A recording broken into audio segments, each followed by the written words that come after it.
informātiku.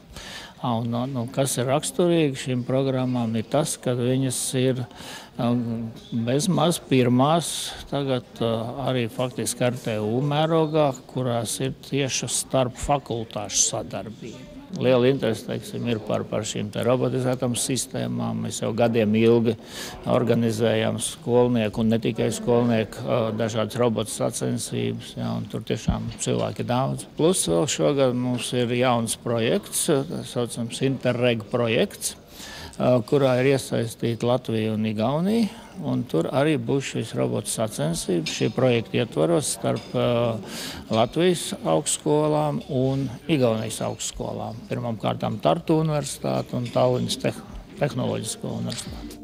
Arī Sociālo tehnoloģiju augstskolā, kur vārds uzņēmējiem devās uz interviju ar rektoru Juri Zaķi, valda Ziemassvētku un pirms jaunā gada noskaņa. Nākošais gads ir mūsu Sociālo tehnoloģiskās augstskolas, kas ir vecākā privātā augstākā mācība iestāde Latvijā, 20. pastāvēšanas gads. Tādā gadā mēs ieiesim nākošā gada septembrī. Pašlaik mūsu augstskola strādā pazīstamajās programmās, kuras esam papildinājuši ar jaunām. Kopš 2006. gada mūsu augstskola ir veiksmīgi izgājusi starptautisko certifikāciju un kļuvusi par pasaulē lielākās izglītības biedrības International Education Society locekli.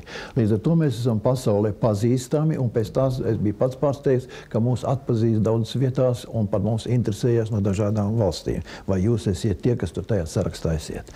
Līdz ar to studenti, kas saņēmuši mūsu diplomus, uz kura ir arī šīs certifikācijas apzīmējums virsū, tas dod mūsu absolventiem iespēju bez papildus kvalifikācijas kontrolas vai pārbaudas turpināt izglītību ārzemēs un arī dot priekšrocību iestājoties darbā Eiropas Savienības valstīs. Mēs atsevišķi uzņēmām tos, kas sāk studijas ar rudens semestri un tos, kas sāk studijas ar pavasara semestri.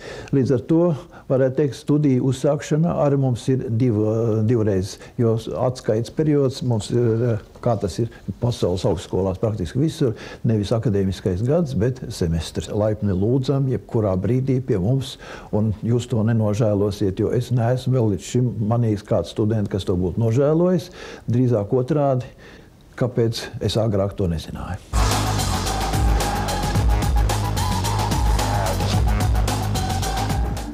Šajās dienās pie lasītājiem devies jaunā žurnāla Ražots Latvijā pirmais numurs.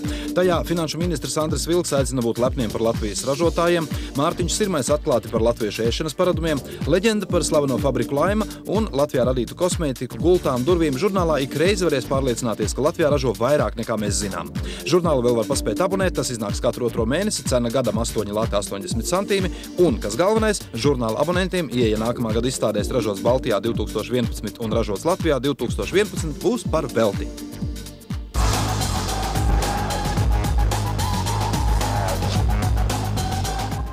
Šobrīd daudz viet Latvijā dažādos salonos tiek piedāvāta taizemes masāža, taču cilvēki tiek maldināti, jo joprojām Baltijas taizemes medicīnas rehabilitācijas centrs ir pirmais un vienīgais Baltijā, kas piedāvā īstu certificētu taizemes masāžu.